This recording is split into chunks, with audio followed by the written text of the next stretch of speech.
welcome to episode 5 of Chat with the Yes Men. This episode was recorded December 17th, 2023, remotely between our guest Curtis Latoon from Spandex, Panda, and Pink Weasel Coffee. This was recorded remotely from our homes and not in a studio with all of our expensive gear, so the quality may not be quite as good as usual, but I think you'll find it entertaining regardless. You can watch us on YouTube or listen to us on Apple Podcasts, Spotify, iHeartRadio, and Podbean.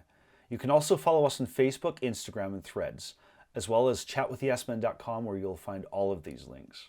If you'd like to be one of our sponsors to help us continue beefing up our gear so that we can bring you the best looking and sounding podcasts possible, please let us know and we can add you to the growing list of sponsors. Now, let's get into this episode.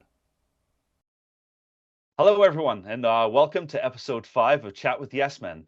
Today, we actually have a guest. Curtis Latoon is joining us from Spandex Panda and, oh my God, I'm sorry. Pink Weasel. Pink Weasel. Okay, should we try that again? Let's you don't give a guy a coffee in the morning, Simon. He's one off right now. Yeah. Oh my goodness. Welcome to the podcast. Yeah, that's what that is. Okay. Yeah. Welcome to the podcast, Curtis. We're here to the idea, I think, today is we're going to discuss some of the topics we've had on previous episodes with you and how they possibly resonate, but not just that, but just get to know you as well. It'd be fantastic. So I'd like to thank our sponsors, Tenacra. They've supplied a lot of our equipment. Tenacra is a Calgary headquartered tech company specializing in custom software development. We also have Bellcat. Bellcat is a strategy-driven marketing agency marrying traditional marketing channels with technology.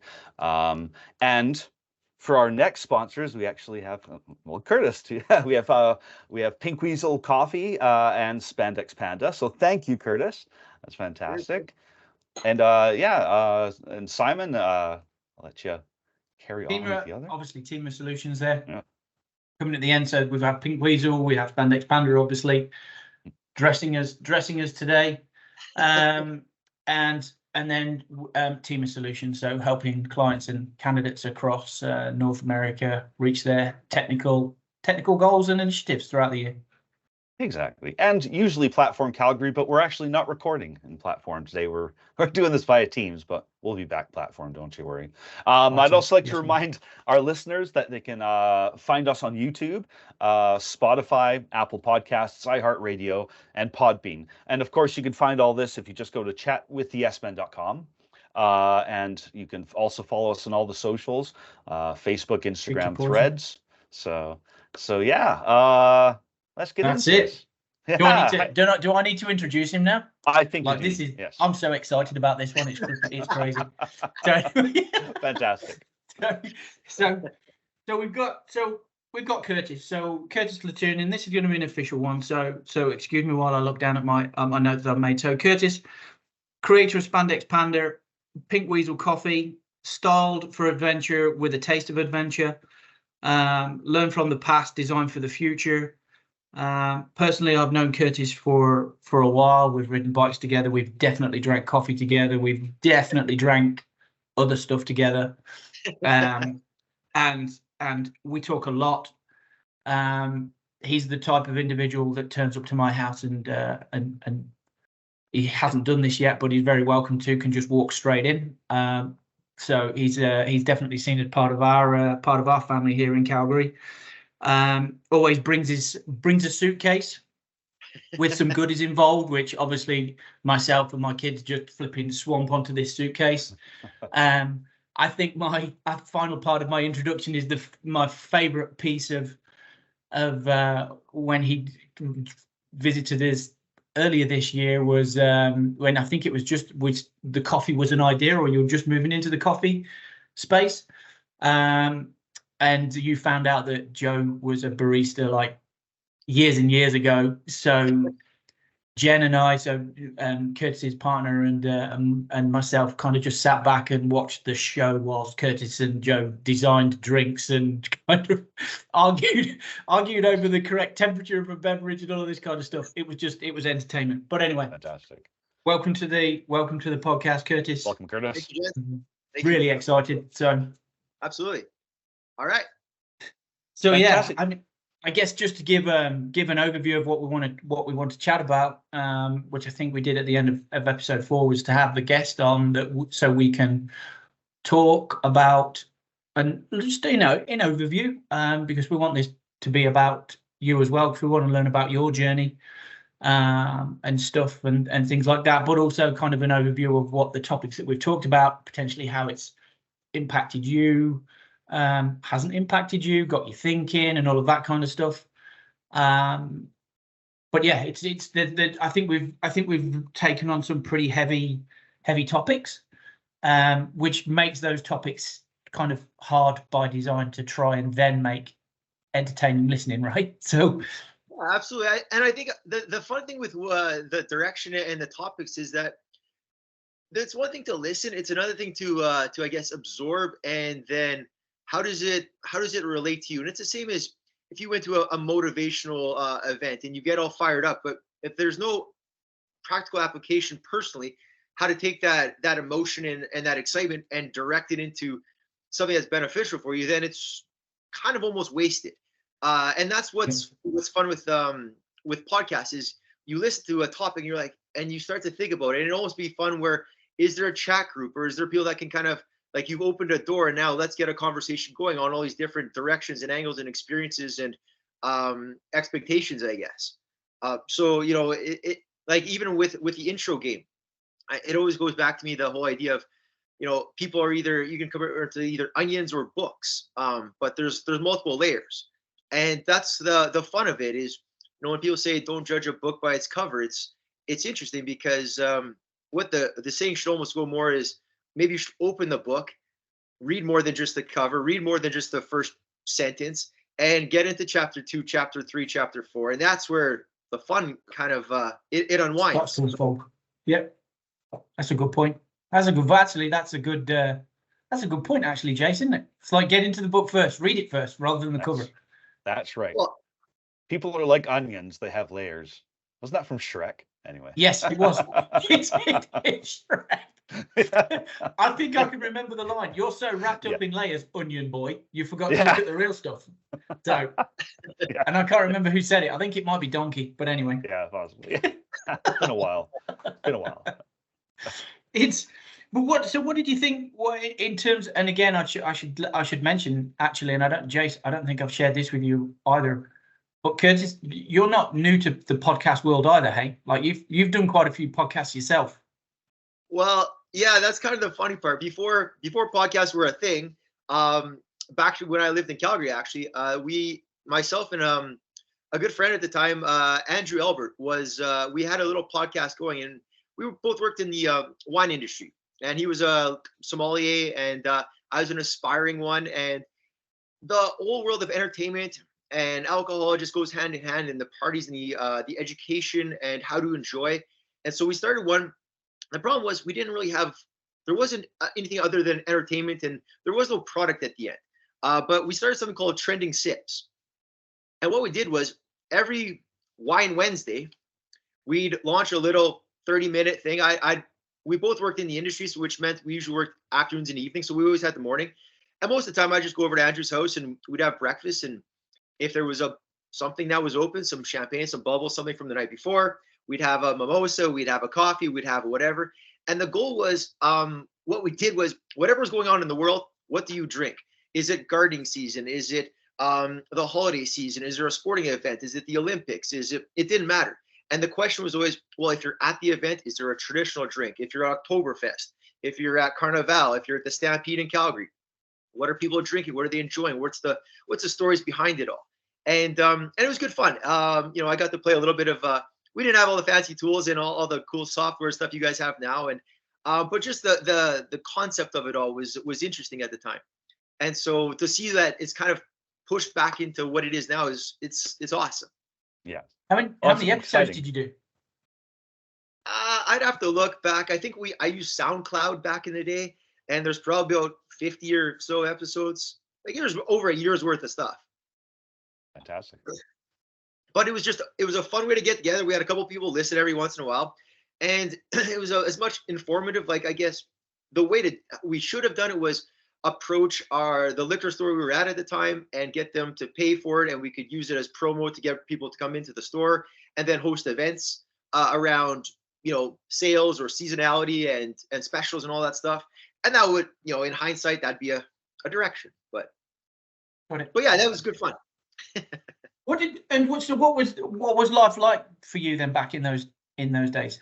Because I know you've done you've done a lot of stuff. Well, you've lived a life, and I know that's what motivates you, right? You're interested in creating adventures and living a life, right? So, well, I guess some people get a chance to learn it at some point in life, and it's just a matter of how young or old you are when you learn it. But there was a game we used to play when we were a kid called Kick the Can, and sometimes you only get one shot to kick the can, and so if you use that as a reference to life, you get one shot to make it count, and you try to do as much as you can and pack in all the hours, fulfill your day as much as possible and get the most out of it. Because I've been fortunate to pour a lot of different great alcohols for very successful people around the world, and sometimes you just sit back as the bartender and you listen, and there's a lot of knowledge over a drink.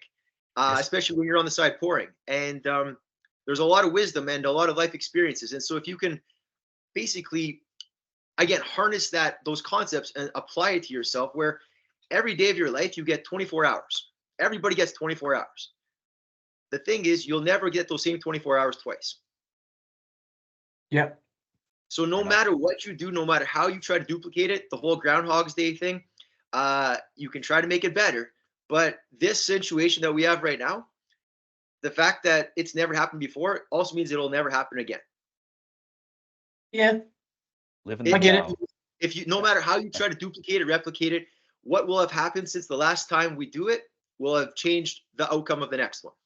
And that's fantastic. I mean, that goes into personal things as well. Like, live in the now. Don't live in the past. Don't live in the future. Live in the now. Right. And it's funny because the whole past part, well, the past is the only reason why you are where you are. If you think about it, whatever you've learned, like I've always thought this was interesting, where if the three of us sat in a room, what different paths, if you could look on kind of a drone scape of how did you get here? How did you get here? How did these three people get in this one spot and we're all sitting at the same table? Mm-hmm. And they're all completely different paths. But at some point, there was some commonality. And it's I don't know, call it philosophical, call it of interest, call it, when you travel around the world and you have time to sit on buses or ride bikes for hours up hills and try not to think about the pain in your legs. There's a lot of thinking of things that go on sometimes. And it's stuff like that you kind of like when you get to the top of a mountain, do you take the time to just breathe, soak it all in, even for 5-10 minutes? And I used to do that snowboarding all the time. You get to the top, you get to the summit, you get off the chair and just like, you know what, before we go and drop into the whatever it is, the next rundown, just kind of look around and just like, yeah, this is pretty good right now. And that's it. And then go. But you got to take those split seconds, those little times.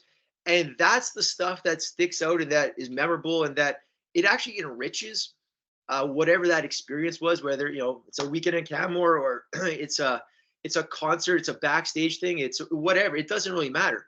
But it's an appreciation. And I don't think enough people take time to appreciate these days. Fair enough. We're living in a very fast moving. Well, we live in a fast moving world, don't we? Yeah, by design. We kind of fast moving world, but we forget to put pauses and periods in our life sentences, right? It's true. It's like, okay, let's put a pause in there. So how did you get from that to then because I know you've done a lot of stuff in the middle. I think if I'm remembering right, there was you've spent a lot of time in some pretty exotic places around the world. And part of that was education, right? Did you have time in educating folks? Well, by education, I guess it's been since out of high school, but the goal was, if you save your money, you can trade money for a lot of things in life. And eventually when you talk to people that have a lot of money, all they want to trade it for is experiences rather than things.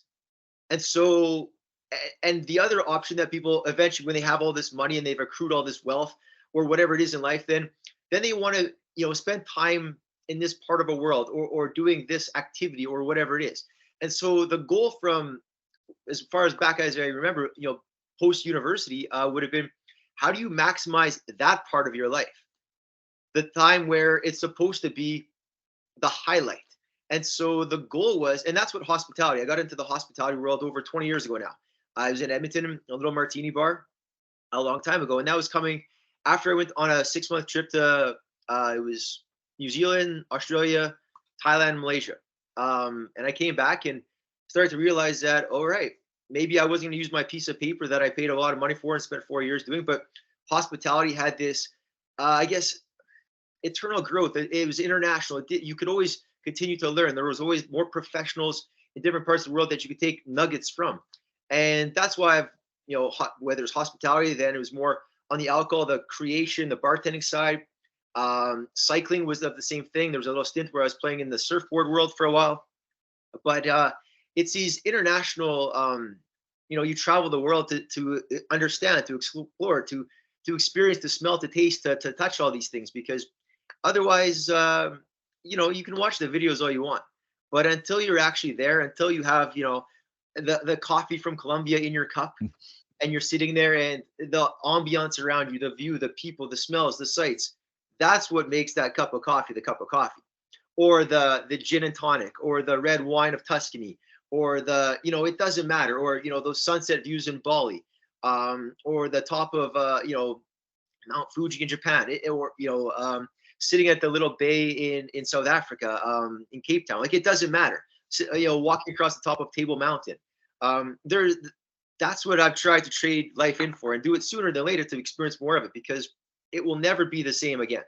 Well, Curtis, I'm jealous, because it's it's one of those things about getting older and the experience of life, and realizing, maybe regrets isn't correct, but things that you identify that, man, I should have jumped on that opportunity. And one of them for me is exactly that, is the hospitality industry. I love the idea of traveling, but when I was younger, I was thinking, well, how can I afford this? I need to get myself established and build up money first. And then next thing you know, you're in your 40s.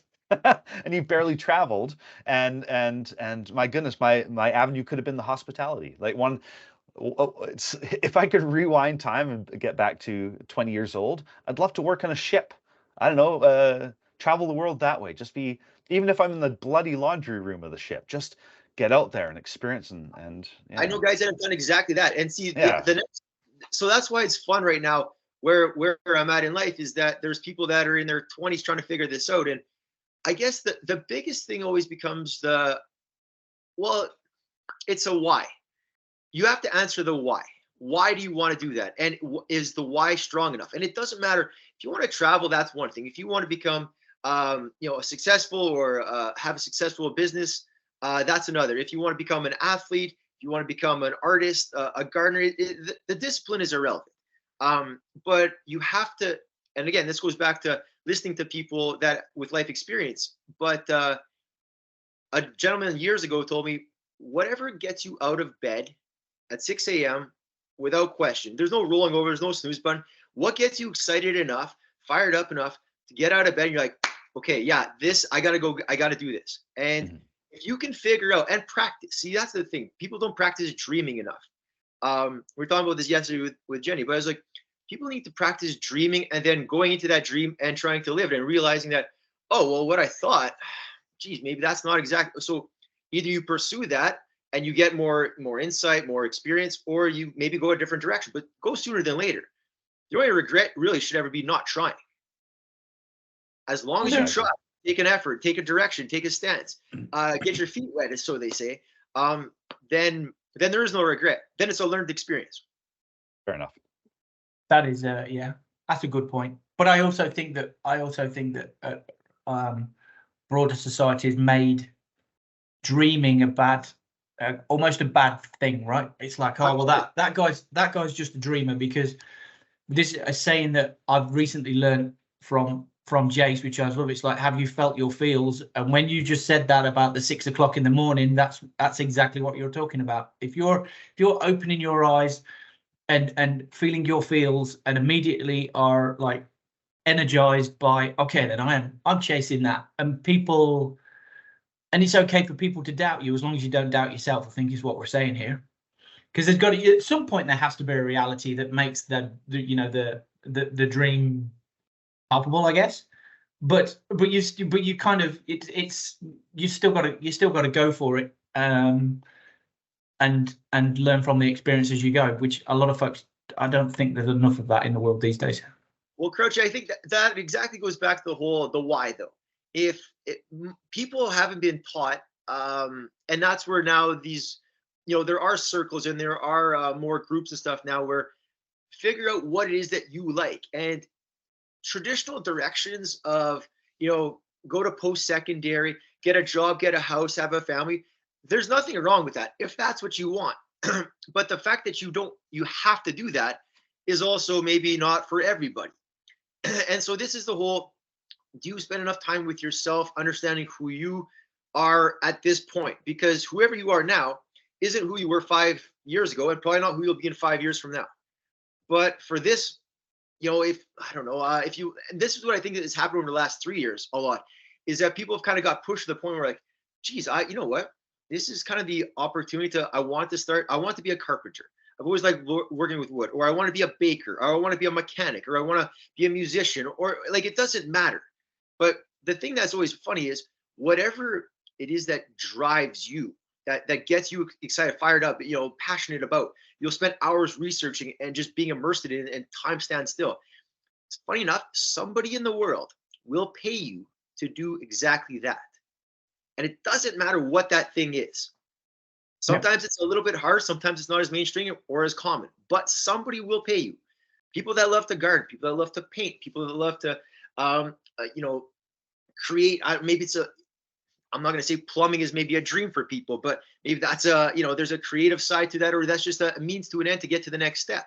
And that's the other thing. Sometimes it's just, you have to make a plan.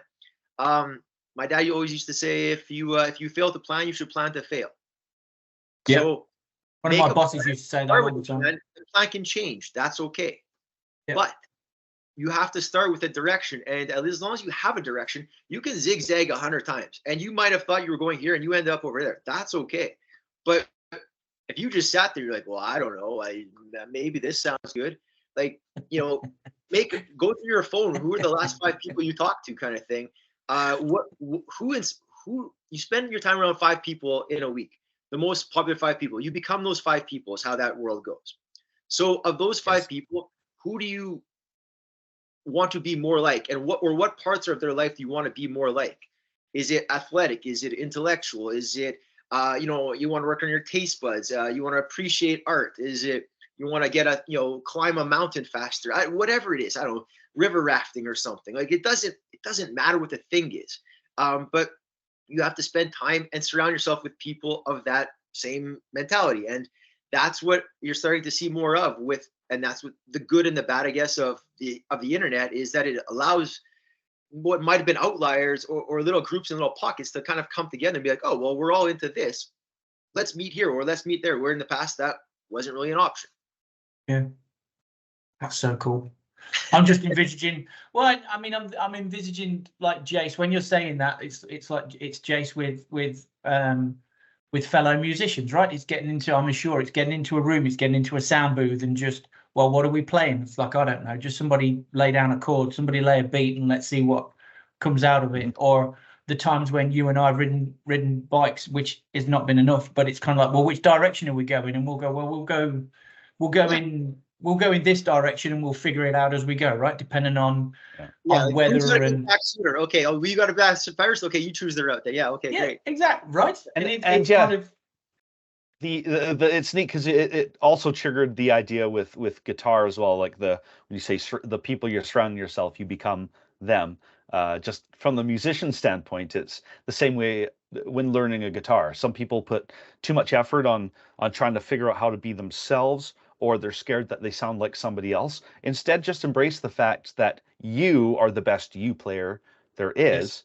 And for example, my guitar playing style is a weird bastardized mix of Nuno Bettencourt, Kirk Hammett, and John Mayer, right? And and none of them can play guitar as well as I play guitar in that style, right? So it's identifying, The people you surround yourself with, it becomes you, and Yes. that's yes. Well, and I think there's certain points as well when you flip into leadership, which is the identification of your style. And what I'm thinking of there is I watched a clip of Mark Knopfler, who again is, I think you both know, I'm like hello, Fantastic. Yeah. Just anyways.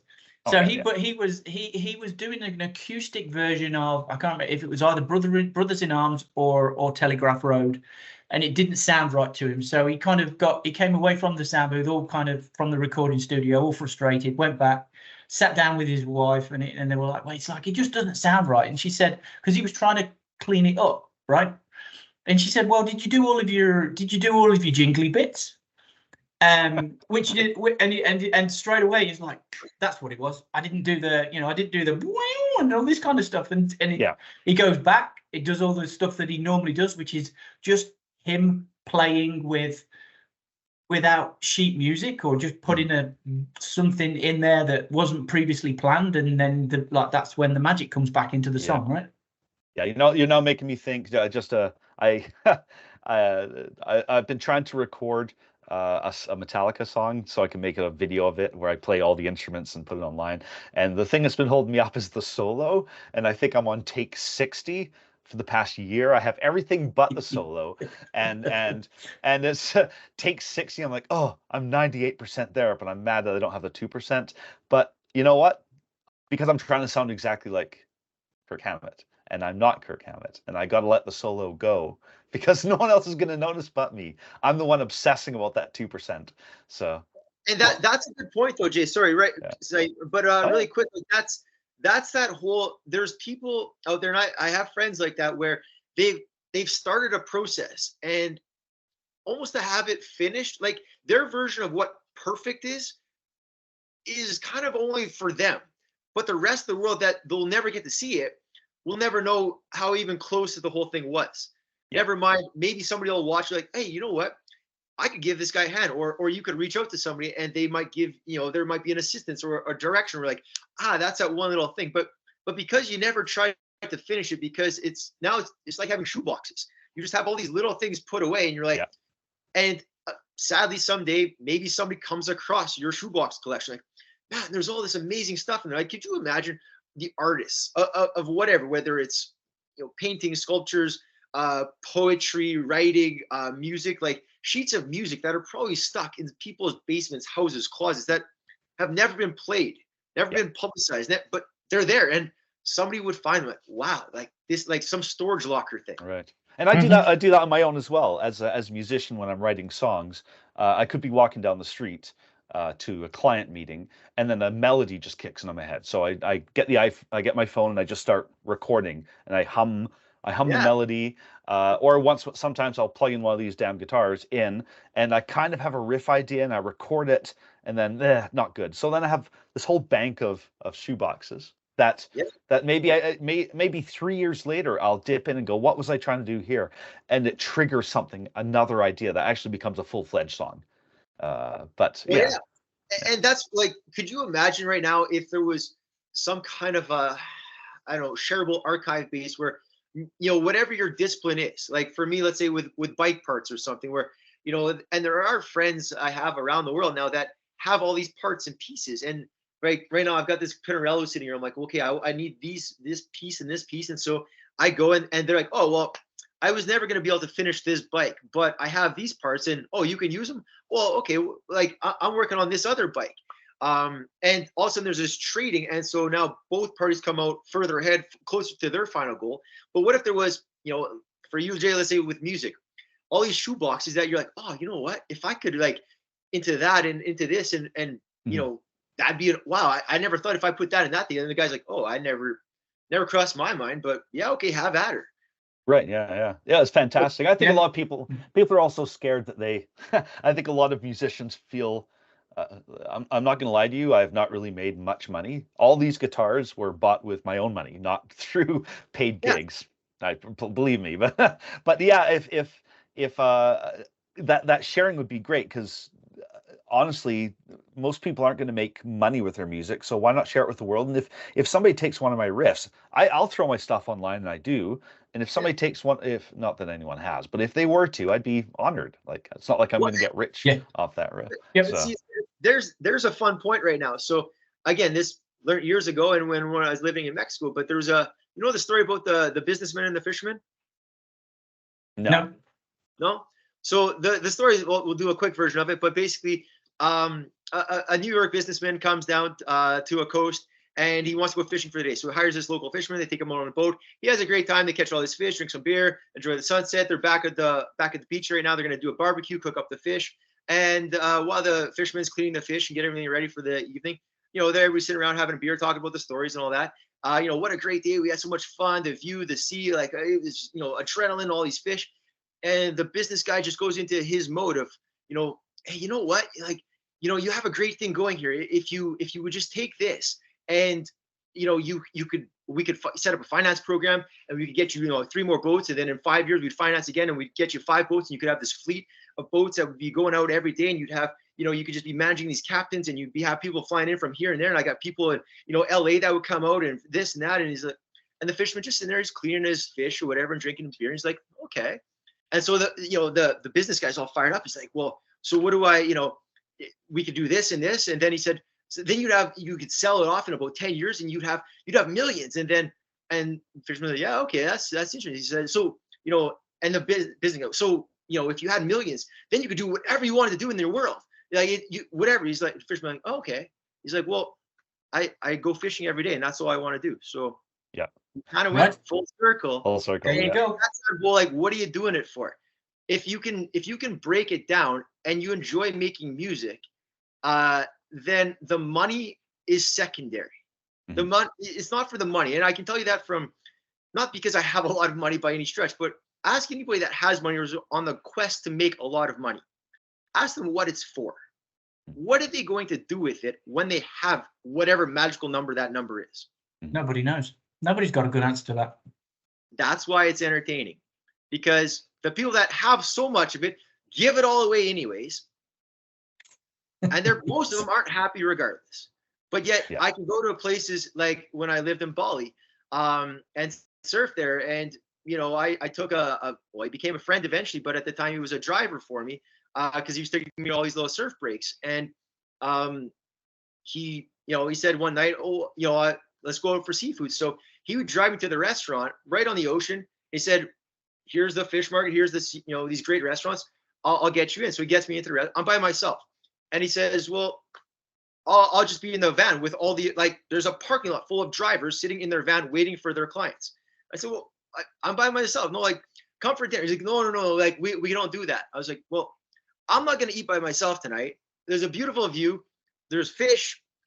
For me, it was inexpensive, exchange rate and all that stuff. I was like, you've been driving around all week. Let's have some company kind of thing. Why not? Yep. So he was almost taken aback. All the other drivers what do you mean? The driver is coming to the restaurant? What about your vehicle? What? No, you're supposed to stay here. And so I said, well, choose whatever, do you want, is it mussels? Is it lobster? Is it because it was, again, it was catches of the day. And so we ordered a couple things. This entire table of food comes. And I was just, whatever, for, let's say, argument steak, it was $30 for a table full of fresh seafood caught that day. We had, I think, a couple of beers, and he drove me back to my hotel after. And I was just, it's fun to get to know somebody, and more than, again, when you talk about a book and its chapters, whatever. Well, this guy, what you see on the outside, the image, which goes back to the image game, what do you present yourself as? And be a character in life. You can be whatever you want. So he was a driver, but eventually he invited me back to his house 2 days later, and I'm like, well, what can I bring? He's like, nothing.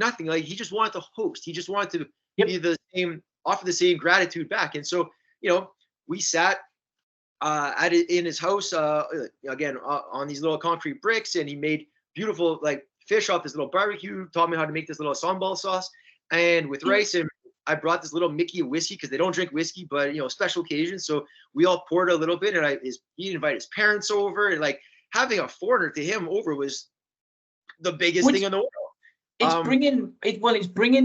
It's bringing people together out of genuine interest. Yes, there's no expectation. That's what I'm looking. That's why I'm pausing. There's no expectation on that group of people when you bring everybody together. And there's I definitely felt that when I lived in France for those early years. I experienced that again when Joe and I. This was later on, but Joe and I were in France looking at properties in the Massif Central region to purchase, and Sam was, I think Sam was just about walking, and I took him around, and we'd found this place in the hills, but like buzzards floating on the thermals, all that kind of stuff, and it was lovely. But it was a real old hamlet that we'd found to just stay in as the base, so we could go out and see all these different areas around the Massif Central. And I was Sam wasn't settling, so I was like, okay, so put him into his pushchair, stroller, and just kind of started to walk around. And we were coming back to the farm that we were staying at, I remember this. Picture this. There's an open door. There's an old guy, an aged guy, at the table with his arms folded, sat down, and all he had on there was a loaf of bread.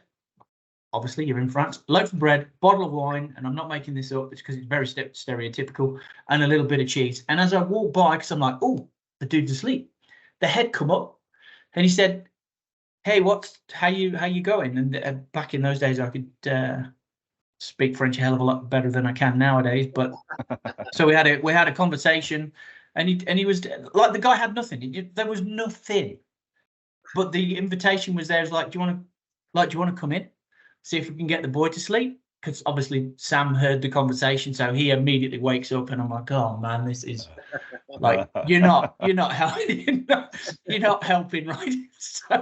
So anyway, but again, I'll go back to the point. There's no expectation, and you've got somebody there that has nothing, that's willing to share everything, that made that a very impactful. To what you're alluding to there, Curtis, makes a very impactful experience, right? Because I will never forget that, because it's probably something that we're in probably a little bit of a part of the world now where everybody thinks you've got to have something to be able to give something, when the reality is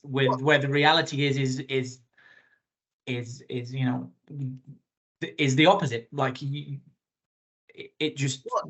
it's funny, and Jay, you could probably speak to this, whether it's music wise or otherwise, but the sense of community, like as a musician, if it's the lending, the borrowing, the helping, a guy breaks a guitar string, a guy drops something, doesn't misses something, something didn't arrive for a show, for a gig, for whatever. There's this whole, everybody gets together, and that's what the sense of the word community is. It's kind of, again, it's a buzzword, it's a trending word, it's a hashtag, it's whatever nowadays. And if you go around the world in whatever circles you're in, like Crouchy, you'll know this as a cyclist, you get a flat tire on the road.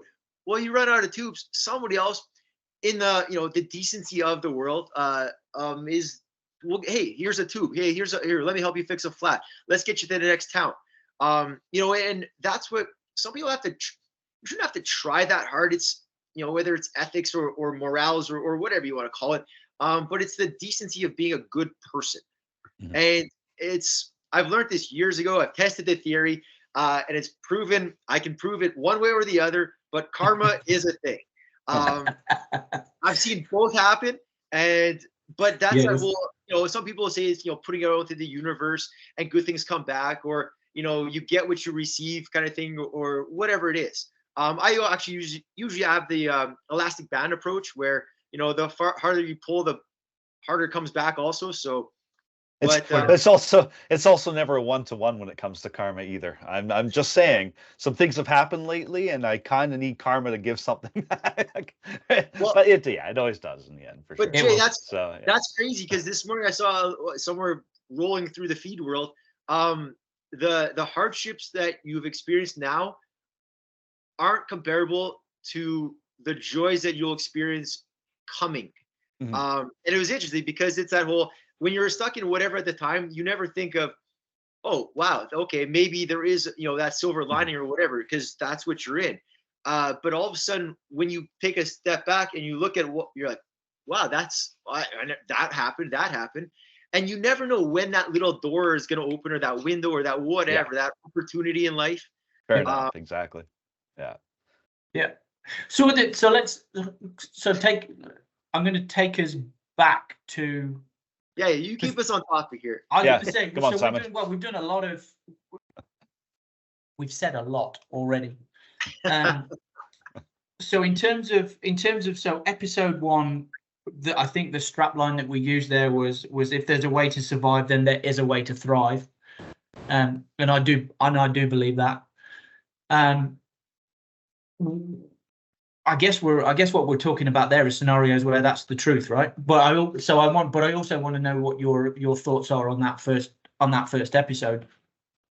Well, again, this goes back to the why. To survive, to thrive. And this goes into, I can't remember if it was 1 or 2 where you talk about, it might lead into a little bit more too, where the age thing becomes a concern. But if you're interested and you want, and first off, do you need to do it? There's a boxer out of Edmonton, Jelena Mrjanovic. And I remember talking with Jelena years back. We were, in similar circles back when I was in Edmonton, and it's that whole, she was the champ, world champ boxing, and she has a gym called Champs right now in Edmonton. And go down there, you want a good workout for sure. But if you talk to what keeps pushing people to go forward, you are the champ, so you've achieved it. Check. It's this whole goal setting thing in life. And I've gone through it once, probably about a good 13 years or 14 years ago now, where if you make this list and now you've checked off those boxes on that list, when do you ever learn in life that you're supposed to go and make another list? Yeah. Most people just get there. They're like, okay, I'm going for this endless goal, this infinite whatever. I need success, which is just a broad term that is kind of undefinable. Because it's relative. So, did you accomplish this? Did you, Jason, did you get that Metallica thing done? Yes, no, is it online? Check, kind of thing. 98%. So if I say yes or no, then the answer is no. So, okay, that's sitting there. And I look at these things, and some guys, used to write stuff on mirrors. So every morning you wake up and you look at these sticky notes on mirrors. Or people have I have notes and just a running list every week. But I'm a very task oriented kind of. So it's a check in a box. Did I do this? Yes. And I put these things on a list because there's a reason that they get me ahead in life, whatever it is. Did I was on the spin bike? Did I go for a hike? Did I go for a swim? Did I play some hockey? Did I work on a bike? Did I learn about coffee today? Did I spend an hour reading about wine? Whatever it is. Did I do some housework that I was supposed to get done? And that's supposed to get you further ahead. Did I have this conversation? But this checklist thing, and there's 5-year goals, 2-year goals, 10-year goals. But I feel like as people learn this stuff in high school. Okay, what do you want to be when you grow up? And it's still kind of fun because I could ask you both the same thing. So what do you want to be when you grow up?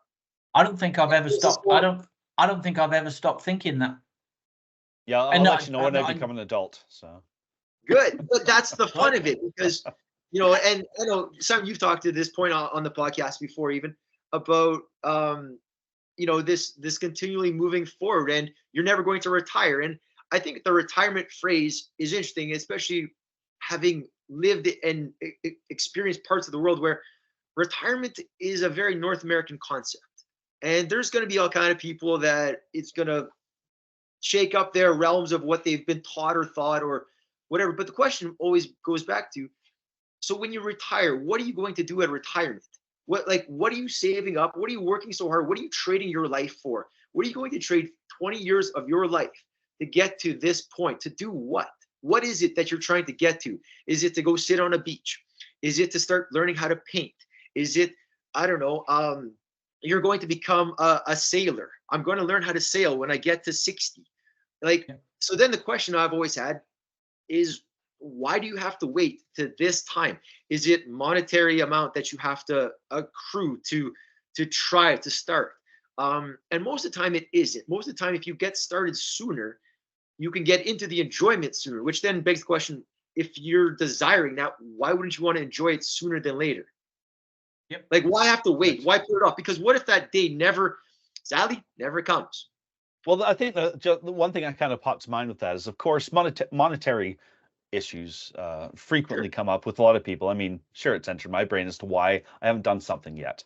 But then there's also the incorrect assumption, the fallacy that we never have enough time. You always have enough time. If you want to, I can't explain it more than that, but I've far too many people use the excuse that they don't have time. That's why they haven't done X, Y, or Z. It's not a priority. That's different than it not being time. Right now, I think one of the notes I made Simon before was people say, how you been? Oh, busy. Well, busy, I think it was about 4 years ago. Everybody's busy, but busy doing what? And I call it a flaw, call it a strength, whatever you want. But like, I've always been a person to question. So like, why? Like ask 5 times the question why on whatever it is you say, and you'll get to some understanding and direction, because there's a lot of fluff out there. And you kind of have to blow the fluff away a little bit to kind of reveal the base of it all. And whether that's the book, the chapter, the onions, whatever, but it's the same concept. Like, if it's a priority, like if somebody misses a meeting or they forget something, it's just because it wasn't a priority. That's what it is. Yep. If it's a priority to you, and you can make up whatever story, excuse, reason, I get it. But just also have the backbone courage, whatever, to say, hey, yeah, you're right. Yeah, it wasn't my top priority, or it didn't mean enough. So, but what if that's your life now that you're talking about? That getting to whatever your thing was, and a lot of that is just sacrifice. Are you willing to sacrifice this to get to this? Which goes back to the why. Why do you want this? You want to say that you want this, or do you actually want this?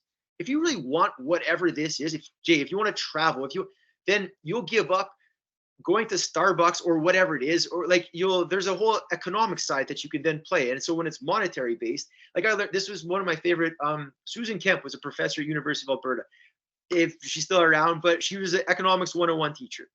And it was the cappuccino effect. My cousin Pete, I learned this years ago when I rode bikes with him in Edmonton. That's the whole concept of, and he's one of the guys that, like, Pete, how did you get your first house? Well, I got an apartment. I didn't get the mansion at the beginning. I got that at the end after I did all these other steps, and I sacrificed this. The one we used, the university concept was $5 a day for a coffee. 25 days a week, you have coffee. That's $25 in a month. Do the math. That's $100 a month times 12. That's $1,200 a month. So Jay, right now, if I gave you, I wrote you a check for $1,200, what would you spend $1,200 on? Probably wouldn't be going to buy coffee every day. Yep.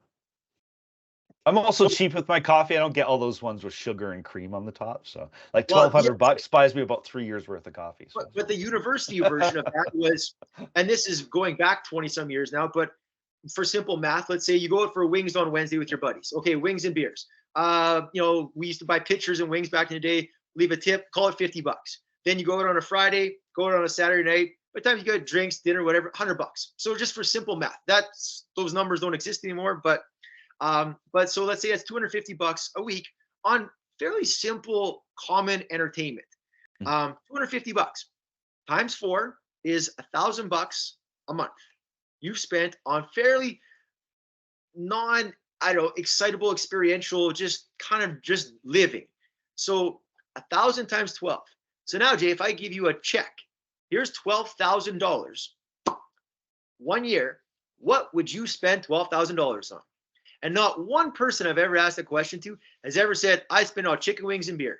That was going to be my answer, but okay, whatever. No, I need a new set of wheels for my mountain bike, so that's where that money's going. Exactly. Yeah. But that's the sacrifice. No, if you want to get here, like people always think, oh, you're lucky, you get to travel, you're lucky. I'm like, my parents weren't wealthy when I was young. I never won the lottery. I made millions of dollars to travel around the world. But what I didn't do was I didn't go out. I didn't spend all that money on, maybe designer clothes, on eating out all the time. And, I worked in hospitality. Yes, we socialized. We did a lot of social activities and stuff. And yes, we'd go out, and that's just how the industry worked. But it was all the excessive stuff that people, and now, if you're in the finance world, you understand that people want It's a tap. People's concept of where money goes, how much you actually have and how much you spend, that's where the real conversation should be at. And I talked randomly with a guy yesterday at a store, just out of the blue, but somehow this conversation came up of, it's not how much you make, it's how much you spend. Because there was an archery store. I walked in, I was just intrigued. I was walking by. He was talking about bows and arrows. I was like, oh, okay. And he's like, yeah. I'm like, well, this is it. He's like, yeah, but it's not about how much you spend or how much you make. It's how much you spend. Because I was like, yeah, funny how that circle, no matter what you do in life, yep. You can make $1 million, but if you spend 1.2, you're still in the hole. Yeah. Well, it's kind of, go ahead. No, go on, Jay. I was just thinking, because it's funny, it kind of works in the opposite direction as well. So what I mean by that is, I'm a very social creature, and if I were to cut all my friends off just to save some money for some financial goal in the future, it would, my soul would wither and die. Like, so I need the people, and so there's ways you can tweak that as well. In the same way, like for example, I will go out for wings, but not drink. Absolutely, yeah. But I think there's, I think that's the point. Going back to the retirement conversation, which is I've said for a number of times now. Build a life. I think what we're broadly talking about here is building a life that you haven't got to retire from. Yes. Because I think somewhere along the lines, the word retirement, number one, retirement scares me, because in my head, retirement means you're doing nothing, and I know that I'm not good at doing nothing.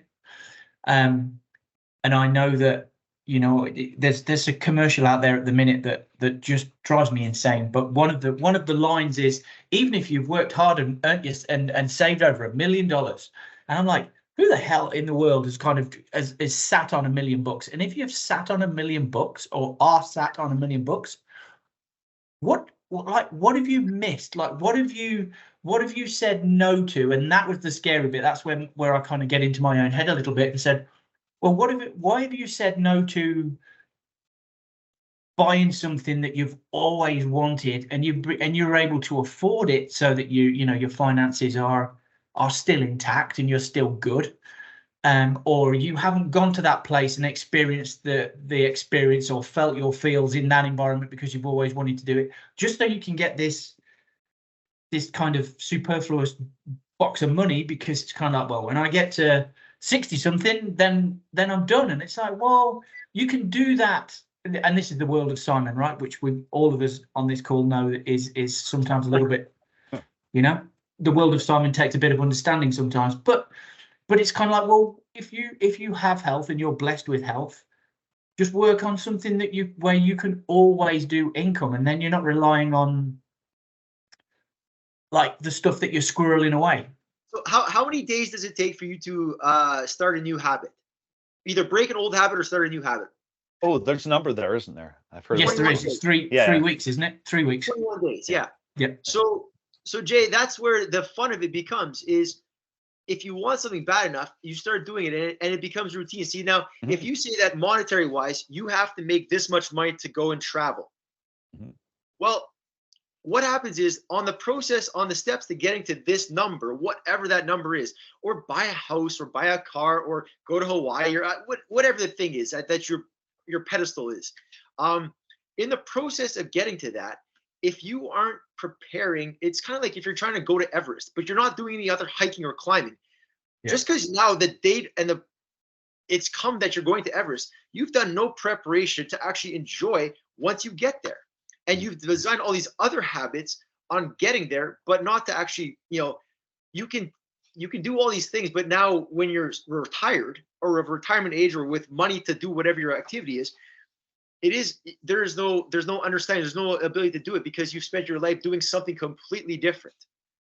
So now the sad part is, and I hate to break this or burst the bubble, but most of the time, and I tell you this because I've worked in hospitality and tourism, I've done it in other spots around the world, is that when you saved up all this money and now you come to whatever this tropical place is, and you're like, wow, this is what this is. And now you got to sit on a tour bus, and now you're doing all these things, and you don't have the health because you've never taken the time to invest in that health, or to get into cycling, or like whatever it is to enjoy this. Like, you know, if you're like, oh, I want to go see, you know, the Louvre in Paris, but you've never read books about the art and the history, and so you get there, and you're just like, huh, big building, all right, and you tell your friends, and because you've built it up in your head so long that it's supposed to be this grandeur thing, or what, the Eiffel Tower, it doesn't matter, whatever the thing is, but you're like, oh, and now you can't enjoy it, or now it's just like, huh, well, you've spent so much time getting ready that your enjoyment, you're just like, well, all right, I guess it's what I traded 40 years of my life for, was this, Apparently it's a real thing. And it's funny you brought that up, because I just heard this yesterday. The Paris effect. The Paris effect? The Paris effect. That, okay, let me look it up first, so I don't hold on. The rough idea, the Paris effect. It sounds like something that I avoid. I.e., if tourists are going that way, then I'm going that way. Yeah, right. So it has nothing to do with Paris Hilton. It's a sense of extreme disappointment exhibited by some individuals when visiting Paris, who feel that the city was not what they had expected. That happens in Calgary all the time. Yeah, all the time. And I'd say, and my parents parents-in-laws kind of used to say that, and they were kind of, Calgary's an interesting place. I'm like, Calgary. This is how I sum Calgary up. Calgary doesn't come to you. You've got to go to Calgary. And I think that's the same for where Curtis lives. In Summerland, it's the same for every place that you go to. If you're not going to go and like pretty much immerse yourself in culture, the energy levels within a certain city, then you're never going to get the city or the place that you're at. Right. And you know what? And it's funny because you say that, because when people come to Calgary, they may expect the Stampede. But if they come any other time of the year, it's like, well, where are all the cowboys the other 51 weeks of the year? And they're all at Ranchman's, and we don't really. No, I'm kidding. But where are the cowboys? They're out in the foothills, like freezing their tail off, doing. To speak to that point, though, I have a buddy. He's an Aussie guy that I met on a flight in South Africa. We were going from Johannesburg to Cape Town, and this guy Eddie, we started chatting, and we got to know each other. He worked in the basically they do the television for a lot of the cricket and rugby matches. And very interesting guy. We became friends, and I visited him in Australia one time, and he said it was this weird thing where his company got called to come into California for baseball, because they want to use the same hotspot technology that they use in cricket for baseball, to see whether there was contact on a bat with a ball made or not, kind of thing, and it's all based on heat. So very interesting. And I was like, okay. He said, and he's Australian, and if you know, like having been to Australia multiple times, people are usually very outdoorsy, very fit. Bikinis and I guess just board shorts is a very common attire. That's the surf world and all that, and bronze bodies and all that. And he said, oh, we're going to California. He's all excited. He's like, okay, we're gonna get there, and all these beautiful people exist, and like this is what you see, the magazine. And he's like, so he gets there, and he's like, what? Like disappointed, like where is all this Hollywood glamour, all these beautiful people, all this bronze olive skin, and the blonde hair flowing, and like the sea breeze, and like the convertibles, and the music, and like whoa, Hollywood Boulevard, that's over there if you want, but that's like this is like this much of the entire thing that you experience. But there's dream was like, we're going to, and that's the beauty of marketing, is there's this facade, this image, this fantasy that is sometimes embellished even more in your head. And this is the whole going back to, you have to put it, come fly there, experience it, try it, taste it, touch it, see it, talk it, whatever. But then you'll leave with some actual experience of whatever that place was. So a city is a city.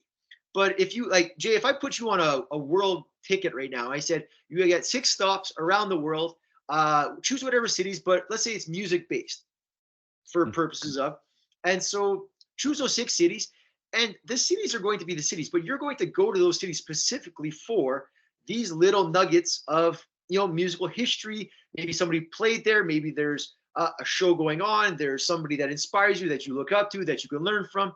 Maybe it's a lifelong dream, whatever it is. But again, the point is that it doesn't matter what the thing is. It's like if you're into gardening, there's beautiful gardens around the world. So take the time, go during the season, and go and experience it, enjoy it. That, to me, that's maximizing. It's not the monetary value to do it. It's once you're there, for that little nugget of a year, that little pocket of time, take it all in. Cycling is no different, Crouchy, but yeah. Yeah, it is. I mean, I'm just thinking, what a question. 6 cities. So I'm gonna let's put Jace under a bit of pressure here then. So 6 cities, go. Oh my goodness. Well, musically, I guess specifically. No, if you have to go, you can choose. I'm just choosing music. That's an easy direction. Just oh, 6 cities. All right, so definitely London, Edinburgh, Cologne, Paris. What the heck?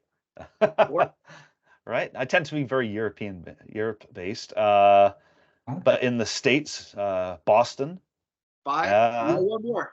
Oh my goodness. Let's think about this. Tokyo. There it is. There you go. There's your 6. Yeah. Yeah. Man. So you've already got your hit list. That's cool. I do. Yeah. That is cool. Hey, so the next step is now we just get a travel guy involved in this, or an airline that says, "Hey, Jay, we're going to grant you this wish. Your plane leaves on Sunday. You have 1 week from today, and you go and you experience all of this." Perfect. The possibility of pulling that off is actually a lot simpler than most people think it is. Correct. We could do that. We could do that as an episode of the Chat with the Yes Men. There we go. Jason travels the world. But you get a like a 1 week or whatever it is, or like you whatever time frame it takes to go and enjoy this thing, whatever it is. Maybe it's a 3-week trip or a 5-week trip or whatever it is, and then all right, there bucket, like it's like people do this bucket list item thing or whatever. It's the same thing, but you better you gotta, when you empty the bucket, you gotta keep filling the bucket. Otherwise, you end up with an empty bucket at the end. Well, I think what else? Where else? Like I can tell you from personal experience, there was a chapter in life where I wanted to surf. I want to surf every day. I got the surf bug. I went to South America. I want to learn how to shape surfboards. I did shape surfboards when I lived in Bali. And I shaped 40 boards under this Aussie guy, and I had a house there. Well, still, I guess, kind of technically have a house there. And that was the whole, that was a dream, and great. And I lived it and I enjoyed it. And then you learn things and life changes. And then now is more cycling. And the goal was wherever I went, then it was like, well, can I ride my bike here? Can I find a shop? Well, what about this team? What about this? And then it was the same thing in the alcohol world where the cocktails come from or this. And now with coffee, it's the same. Like it's just this intrigue, this interest to experience, then to take those experiences and bring it back to wherever you are and share those and kind of bring more to somebody else's world. Yeah. Well, and I was just about to say, I think we've talked about everything. I think we've done a good job of bringing everything that we've ever talked about on these episodes. And like we talked about passion, we've talked about retirement, we've talked about age, kind of as pertains it to how it motivates us. It's would be the big one. Well, relationships, keeping yourself relevant. I think we've done that a lot, but I think that everything that we've talked about, the biggest thing is relationships, because we wouldn't have been able to, like, this doesn't work. What we're doing now, this doesn't work without the relationship between the three of us. And everything that we've done across the countries and the places that we've visited doesn't work without relationships, because at some point, at a very basic level, it's again, remembering my time when I left. So I left. Sounds dramatic, but anyway, I left the UK as 18 years old, right? So 18 years old, packed everything that I owned into a kit bag, got my bikes, and got on a ferry and went across to a strange place, strange family, or shouldn't say strange. I knew them, but I hadn't been there. Not familiar, not yet. Yeah, it wasn't familiar. The language wasn't familiar and all of that kind of stuff. Now, was I scared? No, not really, because I was going there. My purpose was to ride bikes, right? And that's what I was focused on. That's what was getting me up at 6 o'clock every day since the age of 13. So, but it took relationships for me to be able to get for that experience to really hit home, right? And I'm remembering, I don't know why, but so there's this thing in training, Jace, that to do speed training, you train behind a moped, and it's called a Derny. And there's like mud guards that go around the back wheel and all of this kind of stuff. And the team boss, who also owned a bar, was like, okay, then we'll come to the bar and I'll get Michel to take you out for a few hours behind the Derny. And Roger and I we got on well, but Michel he didn't know me. And at the time there was always this rub with foreign riders. So he didn't really talk to me much, but I know that one of the conversations was, what's the top speed of the Derny? And I knew there was a finish line coming back into the village, which is Millizac. So I'm like, where's the finish line? I knew where the finish line was, and I said, what's the top speed on the Derny? And he was like, well, 60 kilometers an hour. And he kind of looked at me as if to say, you won't out sprint this. and Roger was there, and he kind of said, look, he said, Michel loves it when at the end of the ride he can see rub marks. So the front wheel of mine, my front wheel rubbing the mudguard, because he likes people to get really get in there. And I was a track rider, so I was used to like millimeters between the wheels and banging a bit of elbows and stuff like that. So at the end of this ride, he gets off, looks at the mudguard and to see all of these fresh rub marks that I'd put in there, because I'm like, okay, whatever, man. And we're just sitting there suplessing at super high speeds. And yes, I did out sprint the Derny coming back into the village. I was waiting for that. I'm like, that better be the climax part of that story, huh? Yeah, it was kind of like, and then after that, and I'm saying I'm giving this as an example of a tough introduction to a relationship. After that, Michel and I were like, we were best buds right from that thing. But it was almost like, okay, then I've seen this a million times. You've got to prove yourself for these types of things, and then after that we'll be good. And then every Tuesday and every Thursday, this was the days before like texting and stuff like that, but every day I never missed a Tuesday or a Thursday where we didn't go out and do 80 something kilometers behind the Derny. And Michel would he'd do some like different things, and the other stuff as well was it was Cap was on back to front, so it was back to front. It'd still be smoking a tab while we're going along, you know. It's the romanticizing of all of that kind of stuff. So we've touched on relationships, the power of relationships, where again, what I'm getting to is that you've got two people there that had nothing. Like we've got nothing to give each other other than each other, if that makes sense. Well, I think really quick, that whole relationship talk though, it's interesting because you've talked with personal relationships on the podcast, and there's work relationships, and then there's let's say like, you know, whether it's hobby, whether it's musician or sport or whatever it is. So there's different, like people have different relationships for different purposes, and sometimes they cross over. Like sometimes it's work and personal, or sometimes I think people overcomplicate it. You know, like your workmates and we're trying to get to this common point, and you know, we're working on like, here's your strengths, here's my strengths, and maybe outside of work that stuff doesn't work the same, but to get to this one goal. And sometimes it's like being a character. You know, like if I showed up today and I had my cycling hat on and a jersey, well, the perception right off the bat is a different story. But if I showed up with that tuxedo, you'd also have a different initial persona. Well, or if I showed up with a hoodie and a flat brim cap on, that initial interaction, that relationship is going to go different directions based on, you know, you're trying to judge, well, okay, which topic, what's common here? What do we have in, like, what's the direction? Because if I dress as a surfer or a snowboard guy, or I dress as a bartender, or like, everybody's got different hats they wear, literally. So, you know, if I dress as a cyclist, well, then this is the direction, and this is kind of the expectation. And that's also the respect that you're expecting people to give you is based on these parameters.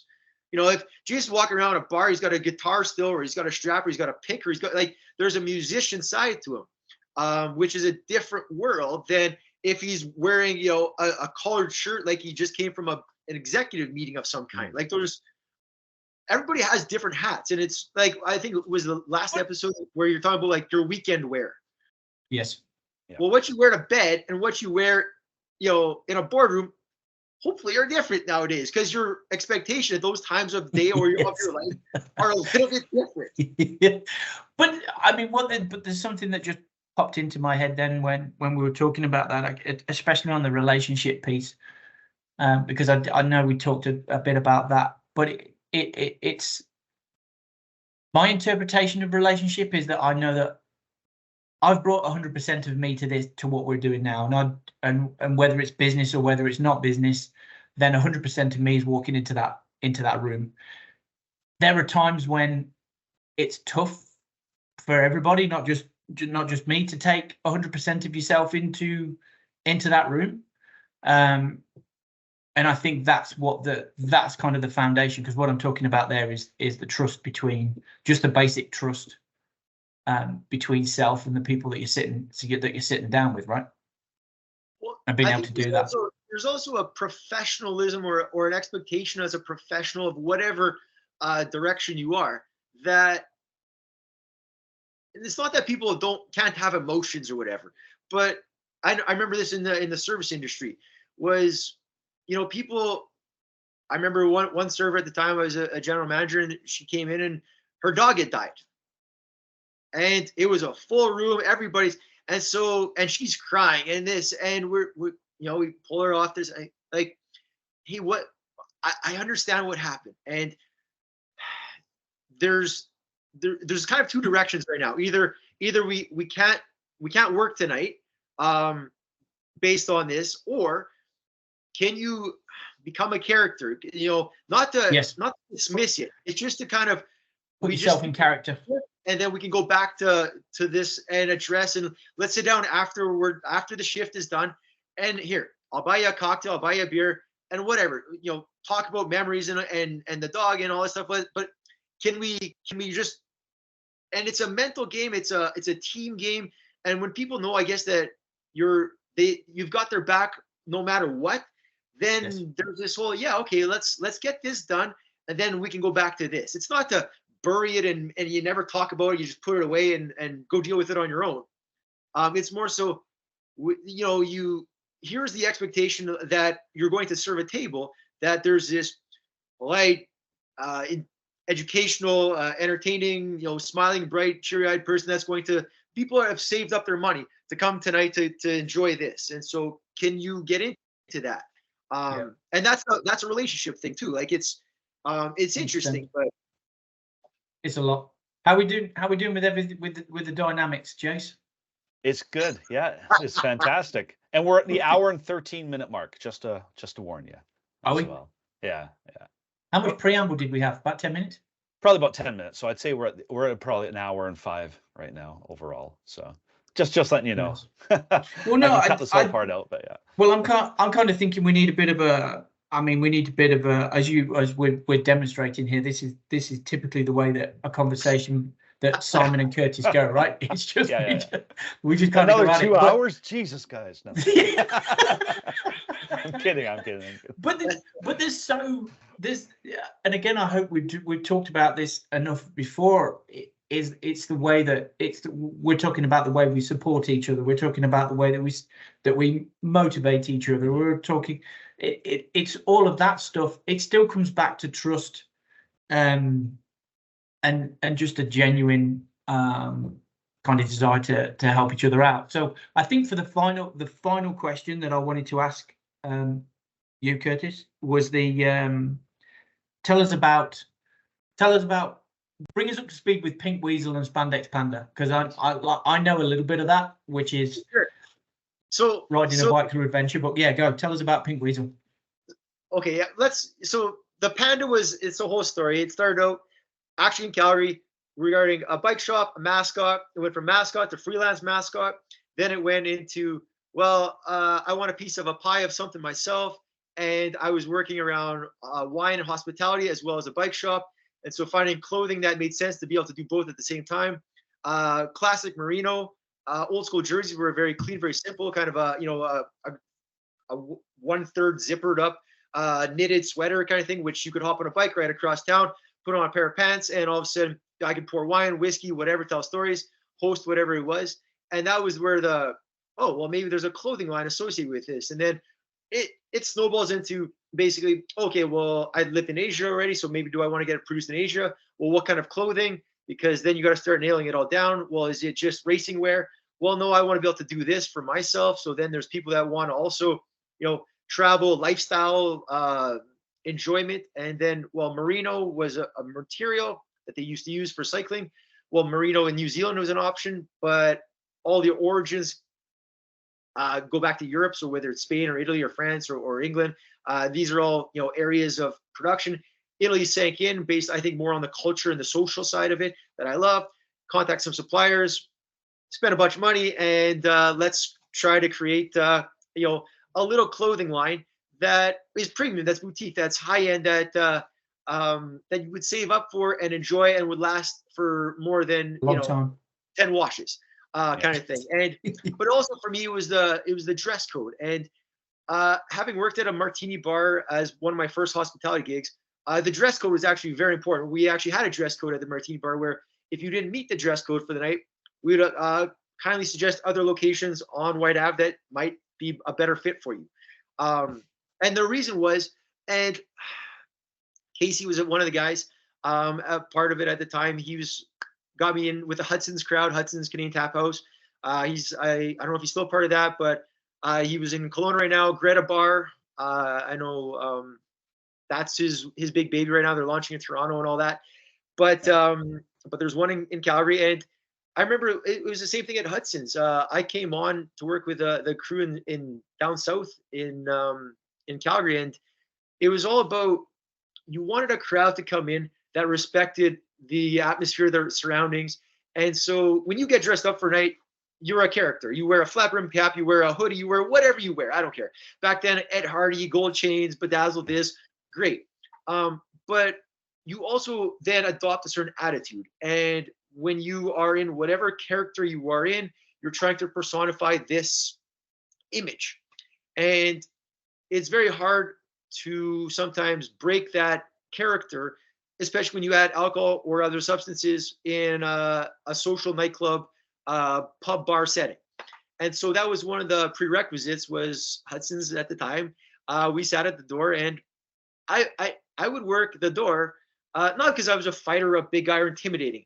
It was more so to control the clientele image, and that people were of similarity,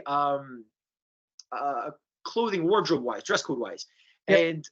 And that way there was minimal amounts of fighting, disruptive behavior, whatever you want to call it. Everybody's coming in to have a good time and within parameters that we could manage and keep everybody's safety also. That was the biggest thing. Because everybody's version of a good time is a little different sometimes. Yes. But that's where the whole dress code kind of began. And that's where the Panda and the clothing. And so when I've traveled the world, there's kind of an international standard of expectations of self-respect, but also respectfulness when you go to, when you walk into a place and you sit down. And so that's where the clothing went, was if I'm going to travel, I want to travel with carry-on. I want to ride on a bike. I want to enjoy, whether it's a museum, local artifacts, architecture, it doesn't matter, markets, restaurants, yada, yada, yada. But to be able to travel and have clothing that was appropriate and still functional at the same time. So that was the Panda. We're kind of divulging now into more of a travel direction going forward. But the Weasel, honestly, the whole direction with coffee. So we've got a roaster, a great little guy named Ricardo Comadreja is the official roaster now for Pink Weasel. You'll see an invitation soon. You'll get a chance to meet Ricardo. But a great guy. That's the concept is, we want to bring coffee. Coffee's international. There's 1,000 ways to drink it. If I talk to both you, you'll both say, yes, we drink coffee. How you drink it, what you drink, how often you enjoy it will all be different. And I've sat in rooms daily with people. I can ask everybody. I had a coffee with 5 different gentlemen yesterday morning. They all drink it differently. Some are drip coffee, some are espresso machine, some are pour over, some are French press. Some have it 5 times a day, some only have it for breakfast. Some are cappuccinos, some are hazelnut, sweetener, creamer, this, that, macchiato, bedazzled, sprinkles. But so the goal is asking for that next time I'm at Starbucks. I'll have a bedazzled caramel macchiato, please. My favorite, if you ever go to Starbucks, is ask for mocha, orange mocha frappuccino. There's a little movie reference there. It's a little Zoolander thing. Yeah, that's right. Okay, yeah. It's like I know that's from somewhere. I can't help it if I'm really, really, really, really good looking. Hey, that's kind of the tagline of the coffee. Really, really ridiculously good coffee. Yeah, I love it. That's funny. So, That but is funny. it's funny because actually, I asked a girl one time. She's like, "Ooh, we don't have orange. We have dragon fruit. We have passion fruit. But we don't have orange flavor, though." I'm like, the rest of it you can do, but the orange part is throwing you off right now, eh? Huh? That's hilarious. But Yeah, right. That is funny. I love it. That is but the funny. goal of coffee is, yeah, it's international. It's a chance to tell stories. It's a food product, which means that it gives us some, I guess, ability to continue to produce no matter what's going on in the world. Unlike grapes and making wine, where you have to be in an area to make wine. Like I can't live in the Okanagan and bring grapes from France and make a French wine in the Okanagan. I can grow grapes from France, but they have to be grown in the Okanagan and all this. Whereas coffee, if you like coffee from Colombia, from Brazil, from Ethiopia, from Guatemala, from Nicaragua, from Mexico, it doesn't matter where. Okay, I can bring it here and I can roast it and we can find out what is it that you like. And flavor profiles, the beauty is that nobody's ever wrong with coffee. There's not a wrong way to drink it. It's a preferential thing. If you enjoy it, then let's find this little nugget or taste profile and off you go. There is a wrong way in instant coffee. Sorry, I'm just saying. There is one wrong way. Everything else is fine. But it's funny because you say that, but now there are guys, there are craft roasters that are taking their craft small batch fresh coffee and turning it into an instant packet so that the adventurers, the adventure racers, the mountaineers, the bike packers, the campers can still enjoy a good coffee with simply hot water at whatever their location is in the world. I'm joking around. Absolutely. I mean, we all have our experiences with things like Nescafe and it's instant stuff. But yeah, I mean, when Starbucks started entering the market with some of its instant coffee, it was bloody good. So yeah, I mean, 100%. Well, and I think the coffee world, it's interesting because it's a warming effect. There's a comfort level to coffee. On a cold day, whether it's that people are into iced coffees.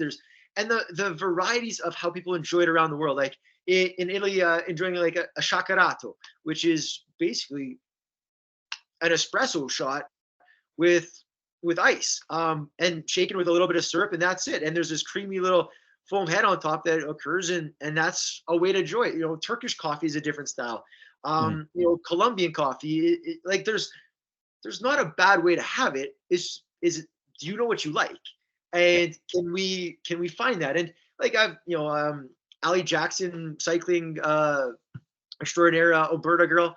I sent her some coffee for some fun, and and it's fun to find out also what do you like. And so she's in Spain training and stuff right now, and she's a very like fruity floral coffees, which is great. So now, all right, let's roast some and let's get into that. So when we talk about Chat with the Yes Men blend, we're gonna find out what's the blend that you guys love to enjoy. And what's that go-to that is it a dark, is it a medium, is it a light?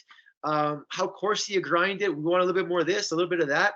Do you put Bailey's in it every podcast? Do you put something else? You put something from Eau Claire Distillery in it? I don't know. I'm just throwing out some local establishments.